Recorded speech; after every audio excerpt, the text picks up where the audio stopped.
La question de la régulation des entreprises est un enjeu majeur de notre société contemporaine, marquée par des défis complexes tels que le changement climatique, les inégalités ou encore la protection des droits de l'homme. Face à ces défis, la co-régulation émerge comme une approche novatrice, fondée sur le partenariat entre les entreprises et les acteurs externes tels que leurs clients, les gouvernements et les organisations non gouvernementales. La co-régulation permet notamment de tirer parti de l'expertise et des connaissances des différents acteurs impliqués, y compris les ONG et les groupes d'utilisateurs. Ceci conduit à une meilleure prise en compte des intérêts des parties prenantes. Dans un monde en constante évolution, la co-régulation permet une réponse plus rapide aux problèmes émergents.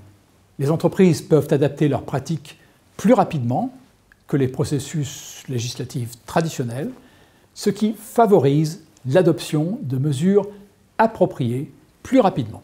Dans le domaine de l'environnement, par exemple, les collaborations entre les entreprises, les gouvernements et les ONG ont permis de promouvoir l'utilisation de sources d'énergie renouvelables, la réduction des émissions de gaz à effet de serre ou encore la gestion durable des ressources naturelles.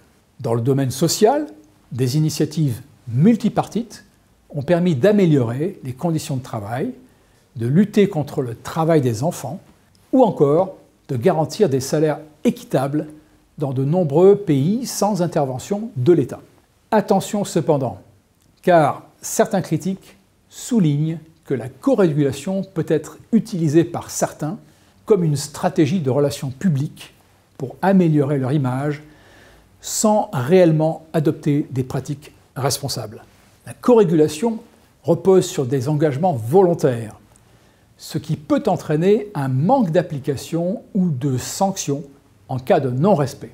Dans certains cas, la co-régulation peut favoriser les grandes entreprises disposant de ressources et d'influence au détriment des petites entreprises qui peuvent avoir des difficultés à se conformer aux normes fixées.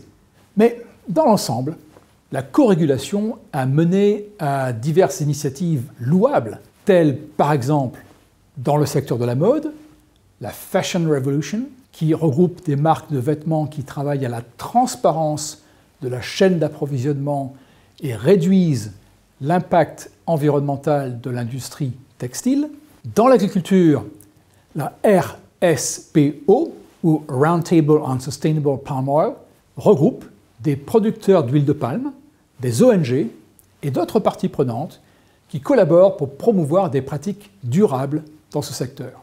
Dans l'industrie alimentaire, on peut citer Danone, qui collabore avec plusieurs ONG pour soutenir des programmes de nutrition et d'accès à l'eau potable dans les communautés défavorisées. Enfin, dans la finance, certains fonds d'investissement travaillent avec des ONG pour intégrer des critères environnementaux, sociaux et de gouvernance, les critères ESG, dans leur politique d'investissement afin de promouvoir des investissements durables et socialement responsables.